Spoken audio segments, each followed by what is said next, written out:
Hello बच्चों, कैसे आप सब। आज आप सबों के बीच में अति महत्वपूर्ण जो लॉन्ग टाइप क्वेश्चन लेकर उपस्थित हुआ हूं, जो कि परीक्षा के दृष्टिकोण से काफी ज्यादा महत्वपूर्ण है। यह क्वेश्चन पूछता नहीं है, दावा है, पूछ बैठो, किया है, करता है और करता ही रहेगा।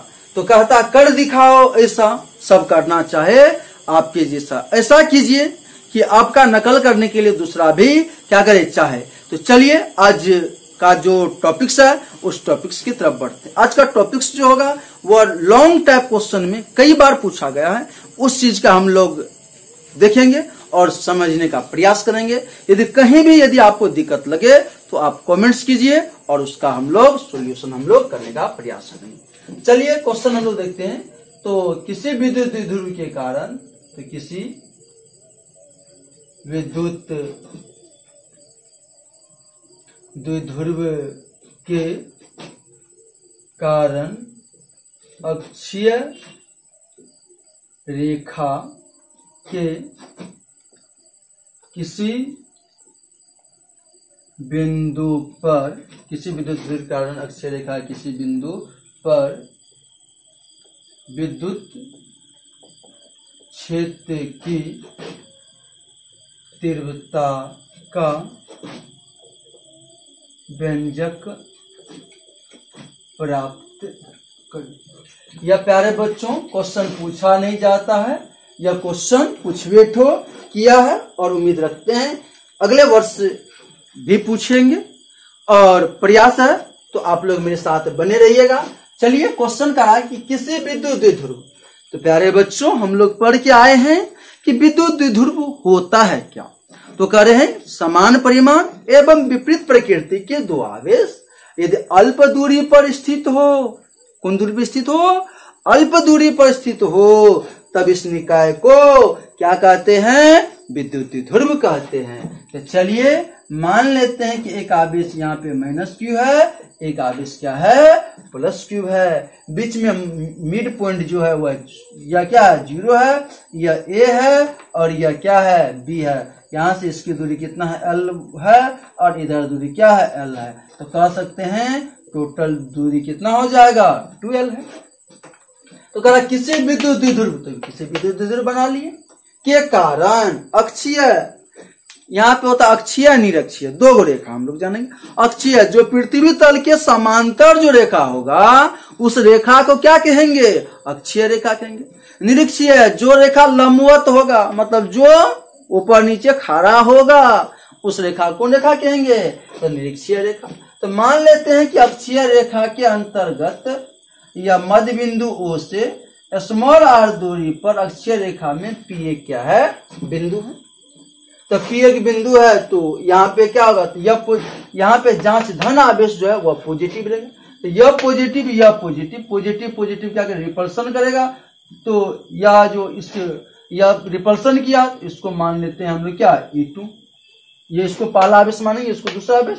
और यह देखिए यहाँ पे पॉजिटिव या निगेटिव, इसको खींचेगा तो इसको क्या मान लेंगे, E1। पहला आवेश के कारण विद्युत क्षेत्र की तीव्रता मान लिए E1, जिसमें कि हम पीछे के लेक्चर में पढ़ा चुके हैं बिंदुवत आवेश के कारण विद्युत क्षेत्र की तीव्रता। इसको आप लोग स्मरण रखिएगा। अब हो गया, अब E1 और दूसरा कारण क्या हो गया, E2। अब देखिए इस बिंदु से, ए बिंदु से और P की दूरी, अब देखिए O से यह क्या होगा, P की दूरी R है, ये इधर दूरी कितना L है, तो यह क्या होगा, R प्लस क्या हो जाएगा, L हो जाएगा। अब मध्य या B से देखिए, तो B से मतलब कह सकते B से निकलना है। हम लोग जानते O से कितना P तक की R पता है, O से B तक की दूरी क्या है, L पता है। तो यह क्या हो जाएगा, R माइनस यह क्या हो जाएगा, L हो जाएगा।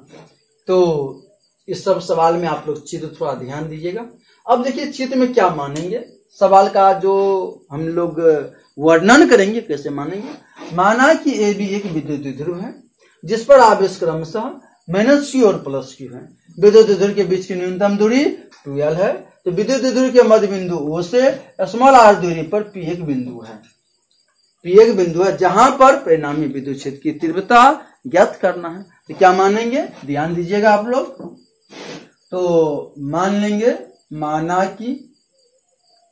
कि ए बी एक विद्युत द्विध्रुव है, विद्युत द्विध्रुव है, माना कि ये भी एक विद्युत द्विध्रुव है, तो जिस पर आवेश क्रमशः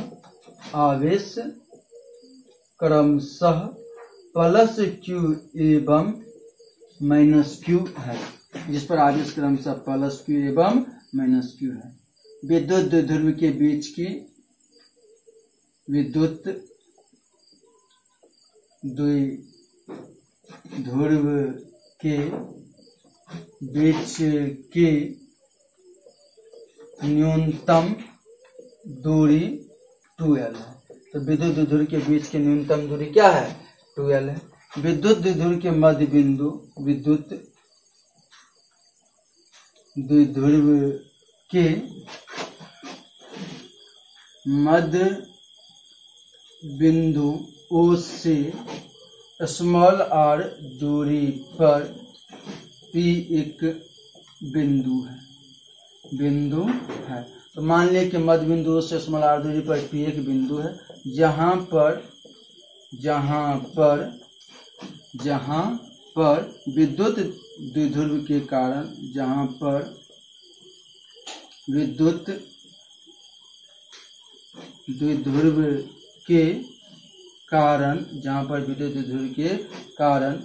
क्षेत्र की तीव्रता ज्ञात करना। जहां पर क्या होता है? विद्युत के कारण विद्युत क्षेत्र की तीव्रता ज्ञात करना। देखिए माना कि ये भी एक विद्युत द्विध्रुव है, जिस पर आवेश क्रमशः माइनस क्यू एवं प्लस क्यू है, जिसके बीच की न्यूनतम दूरी 2L है। विद्युत द्विध्रुव के मध्य बिंदु O से स्मॉल r दूरी पर P एक बिंदु है, जहां पर यह कह रहा है कि विद्युत द्विध्रुव के कारण विद्युत क्षेत्र की तीव्रता ज्ञात करना। अब देखिए अब क्या कर रहे हैं हम लोग, तो लिख लेते हैं। पहले माइनस क्यू आवेश के कारण P बिंदु पर विद्युत क्षेत्र की तीव्रता निकाल लेते। क्या लिखेंगे? माइनस क्यू आवेश के कारण, तो माइनस क्यू आवेश के कारण P बिंदु पर विद्युत क्षेत्र की तीव्रता। तो कह रहा है कि माइनस क्यू आवेश के कारण P बिंदु पर विद्युत क्षेत्र की तीव्रता। तो विद्युत क्षेत्र पहला आवेश कारण इसको E1 माने हैं, तो E1 कारण तो विद्युत क्षेत्र की तीव्रता जो आप लोग बिंदुवत आवेश के कारण पढ़े, क्या पढ़े थे? 1/4 pi epsilon not epsilon r into क्या हो जाएगा? Q। तो Q के जगह पे क्या हो जाएगा? तो माइनस Q। अब बाय क्या हो जाएगा? r square. तो यह क्या हो जाएगा? तो दूरी देखिए, तो एक बार लिख लीजिए माइनस Q। अब बाय क्या हो जाएगा? r square. तो अब जो है इसका दूरी क्या हो जाएगा? तो r ले लेंगे हम लोग, तो यह क्या हो जाएगा? तो r स्क्वायर की जगह पे a मतलब क्या? a से p लेंगे, तो यह क्या हो जाएगा? AP। तो AP का क्या हो जाएगा? Whole square. तो कह सकते हैं कि A1 बराबर क्या निकलेगा? 1/4 pi epsilon not epsilon r into minus Q by AP। AP का मान क्या पता है?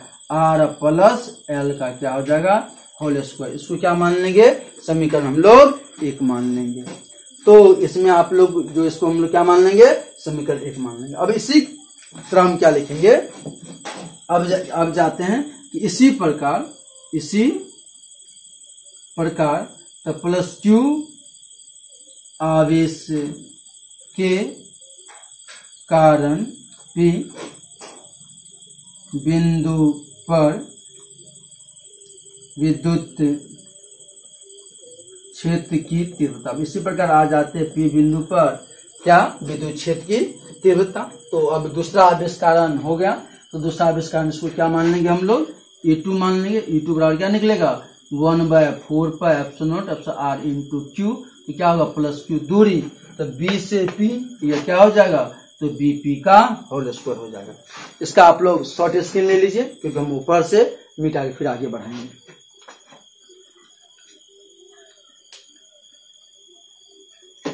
तो एक बार यहाँ पे देख लीजिए, यहाँ पे मॉडुलस देना पड़ेगा। यहाँ पे मॉडुलस छूट चुका है हमको, जैसे मॉडुलस दीजिएगा तो यह निगेटिव वाले मान क्या हो जाएगा? पॉजिटिव। यहाँ भी मॉडुलस देना पड़ेगा। चलिए अब इसमें हम लोग टॉपिक्स में थोड़ा आगे बढ़ते हैं। अब देखते हैं कि यह टॉपिक्स जो क्या कह रहा है, इस चीज को हम लोग समझने का प्रयास करेंगे। तो अब देखिए क्या कर रहे हैं हम लोग इस व्यंजक में, जो काफी ज्यादा महत्वपूर्ण है एग्जाम के दृष्टिकोण से। तो चलिए, तो अब क्या करेंगे? तो यहाँ पे हम लोग लिख सकते हैं E2 बराबर क्या निकल जाएगा? तो 1/4πε0 εr इंटू क्यू बाय या r माइनस एल हो जाएगा। बीपी तो बी और पी के दूरी क्या पता r माइनस एल या क्या हो होल स्क्वायर। इसको मान लेंगे समीकरण 2। अब पुनः मान लेते, पुनः माना कि पी बिंदु पर परिणामी विद्युत क्षेत्र की तीव्रता क्या है, ई है। इस बिंदु पर जो परिणामी विद्युत क्षेत्र की तीव्रता क्या मान लेंगे, ई मान लेंगे। हम लिखते हैं पुनः माना कि पी बिंदु पर विद्युत क्षेत्र की तीव्रता ई है। देखिए विद्युत क्षेत्र की तीव्रता ई है, तो आप लोग पढ़े हैं विद्युत क्षेत्र की तीव्रता कौन राशि होता है, सदिश राशि होता है। तो सदिश राशि जो होता है वह क्या करेंगे, तो सदिश के योग के नियम का पालन करेंगे। तो सदिश के योग में आप लोग पढ़े होंगे या r बराबर तो रूट अंडर क्या, तो या r1 का होल स्क्वायर प्लस क्या हो जाएगा r2 का होल स्क्वायर प्लस 2 या r1 into r2 into cos theta. देखिए इस सवाल में फॉर्म रफ करें, इस जगह पे थोड़ा ध्यान रखिएगा आप लोग। तो इसी तरह से क्या होगा, E1 बराबर सदिश राशि तो क्या हो जाएगा, तो E1 का होल स्क्वायर प्लस क्या हो जाएगा E2 का होल स्क्वायर प्लस 2 या क्या होगा E1 इंटू E2। इस सवाल को जो हम लोग रफ कर रहे हैं इसमें शॉर्ट करेंगे, नहीं तो बहुत लंबा क्या होगा प्रोसेस बन जाएगा। अब क्या होगा cos, देखिए E1 और E2 के बीच में कितना डी एंगल बन रहा है, यह एंगल कितना बन रहा है 180 डिग्री। अब 180 का मान कितना होता है, cos 180 का मान -1 होता है। तो यह कहने E बराबर क्या हो जाएगा, तो रूट अंडर तो क्या होगा E1 का होल स्क्वायर प्लस क्या होगा E2 का होल स्क्वायर प्लस क्या होगा 2 या E1 इंटू या E2 क्या होगा -1 या प्लस माइनस क्या हो जाएगा माइनस हो जाएगा। तो यह कह सकते क्या E1 का होल स्क्वायर प्लस क्या हो जाएगा E2 का होल स्क्वायर प्लस क्या होगा 2 या E1 इंटू क्या होगा E2। आप बोलिए किसका है, तो A square plus B square minus 2ab, ये रूट में क्या हो जाएगा, तो आपको हो जाएगा E1 माइनस क्या है E2 का होल स्क्वायर। तो मतलब यह कट जाएगा, तो इसी को हम लोग क्या ले सकते हैं रूट में, यह क्या होगा तो E1 माइनस E2 निकल जाएगा। अब E1 माइनस E2, अब देखिए यहाँ पे दूरी जो है जिसका कम होगा उसको पहले लिखना पड़ेगा। तो कहने मतलब E2 का दूरी क्या है, कम है, तो कम दूरी से भगा देंगे तो मान क्या होगा बड़ा आएगा। इसमें हम लोग को लिखना पड़ेगा, तो E बराबर क्या लिखेंगे हम लोग E2 माइनस क्या E1। इसी में हम लोग चेंज भी कर सकते हैं, इसको मान लेंगे हम लोग कितना समीकरण 3 मान लेंगे। अब क्या करेंगे प्यारे बच्चों, समीकरण 1 एवं 2 का मान किस में रख देंगे, समीकरण 3 में रख देंगे। समीकरण 1 एवं 2 का मान जैसे हम लोग समीकरण 3 में रखेंगे और हम मेरा सवाल मतलब क्या होगा प्रूफ के करीब बढ़ने लगेगा। थोड़ा सा उसमें ध्यान रखना, थोड़ा सा उसमें हम लोग क्या करते हैं चेंज करेंगे और यह सवाल क्या हो जाएगा बन के तैयार हो जाएगा। तो चलिए अब क्या लिखते हैं, तो लिखेंगे क्या समीकरण 1 एवं या 2 का मान समीकरण 3 में देने पर। तो क्या करेंगे, तो समीकरण 1 एवं 2 का मान किस में देंगे, समीकरण 3 में। तो समीकरण 3 में E1 बराबर E2 आप लोग को देखिए पता है 1 बाय क्या 4 pi epsilon not r into Q by क्या r माइनस एल का होल स्क्वायर माइनस E1 का मान आप लोग देख लीजिए, तो 1 बाय क्या होगा 4 pi epsilon not r into Q by क्या होगा r प्लस एल का होल स्क्वायर हो जाएगा। चलिए हम इसमें हम लोग क्या करते हैं आगे बढ़ते हैं। अब देखिए क्या कॉमन मिल रहा है प्यारे बच्चों, तो 1 by 4 pi epsilon not r Q, तो 1 by 4 pi epsilon not r into Q, तो कॉमन मिल रहा है तो यहाँ से कॉमन ले लेंगे तो क्या निकलेगा 1 by 4 pi epsilon not r into q common मिल रहा है, तो क्या होगा 1 बाय r माइनस एल का होल स्क्वायर सॉरी माइनस होगा यहाँ पे, यह क्या होगा 1 बाय यह क्या होगा r प्लस या एल का क्या हो जाएगा होल स्क्वायर हो जाएगा। तो चलिए अब इसमें हम लोग देखते हैं E1 बराबर क्या निकलेगा 1 by 4 pi epsilon not r into Q. अब इसका नीचे वाले कैल्शियम लेंगे तो r माइनस एल का होल स्क्वायर इंटू क्या होगा r प्लस एल का होल स्क्वायर, इसे डिवाइड करेंगे क्या बचेगा यहाँ पे r प्लस एल का होल स्क्वायर प्लस इस सॉरी यहाँ पे माइनस होगा या माइनस इससे भगा यह कटे क्या बचेगा यहाँ पे r माइनस एल का होल स्क्वायर हो जाएगा। अब इसमें क्या हो जाएगा, तो E1 बराबर क्या हो जाएगा 1 by 4 pi epsilon not r into Q into अब देखिए इसका यह हो जाएगा, तो यह होगा 4ab होता है 4rl बाय या क्या होगा a plus B into a minus B, A square minus B square का क्या होगा होल स्क्वायर। यहाँ पे टॉनिक लिख लेंगे कि a प्लस बी का whole square minus a minus B का होल स्क्वायर बराबर क्या होता है 4ab होता है। तो अब हम लोग क्या करेंगे, तो इसमें जो है हम लोग लिख सकते हैं यहाँ पे E1 बराबर तो 1/4 pi epsilon not epsilon r into, इसको क्या लिख सकते हैं, तो यह Q इंटू क्या 2L इंटू क्या 2R बाय क्या हो जाएगा R स्क्वायर माइनस यह क्या होगा L स्क्वायर का क्या हो जाएगा होल स्क्वायर। अब देखिए इसमें क्या लिखेंगे, तो E1 बराबर हो जाएगा तो 1/4 pi epsilon not epsilon r into, इसको क्या लिख सकते हैं 2L into Q into 2R bye क्या लिखेंगे R square minus L square के क्या लिखेंगे होल स्क्वायर लिखेंगे।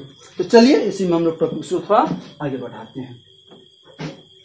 अब देखिए यह क्या हो जाएगा, तो अब 2L गुना Q, तो पिछले का जो लेक्चर है तो यह 2L गुना Q किसके बराबर होगा, तो विद्युत आघूर्ण P के बराबर होगा। तो यहाँ पे हम लोग लिख सकते हैं क्या, तो E बराबर तो क्या हो जाएगा, तो 1/4 pi epsilon not epsilon r into या P इंटू क्या 2R बाय या R square minus L square का क्या होल स्क्वायर। यहाँ मान लेंगे यदि R बहुत बहुत बड़ा हो L से, तब L स्क्वायर अप्रोक्स किसके बराबर 0 के बराबर।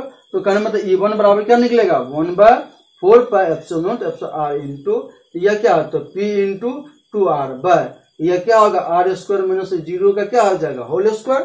तो कहने का मतलब E1 बराबर क्या निकलेगा 1/4 pi epsilon not epsilon r into 2PR by क्या होगा R के पावर 4, इसे काट देंगे R के पावर क्या होगा 3 हो जाएगा। तो E1 बराबर क्या निकला 1/4 pi epsilon not epsilon r into यह 2P बाय R क्यूब निकला। याद रखिएगा प्यारे बच्चों, यह क्या होता है अक्षीय रेखा पर विद्युत क्षेत्र की तीव्रता का व्यंजक क्या होता है E बराबर, सॉरी यहाँ पे E1 नहीं होगा, और E बराबर 1/4 pi epsilon not epsilon r into 2P by क्या होता है R क्यूब होता है। इसी को हम लोग लिख सकते हैं EX कहीं पूछ दे तो क्या कहिएगा 1/4 pi epsilon not epsilon r into क्या कहिएगा 2P बाय R क्यूब। कभी कभी पूछ देता है X समानुपाती क्या हो जाएगा 1/R क्यूब, ऑब्जेक्टिव में पूछ सकता है। तो यह क्या था आप लोग के लिए अति महत्वपूर्ण क्वेश्चन था, इसको आप लोग देखिएगा, रिवीजन कीजिएगा और एग्जाम के दृष्टिकोण से काफी ज्यादा क्या है महत्वपूर्ण है। तब तक के लिए आप लोग मेरे साथ बने रहें। अगला लेक्चर जो होगा वह होगा निरीक्षीय स्थिति के किसी बिंदु पर परिणामी विद्युत क्षेत्र की तीव्रता का व्यंजक होगा।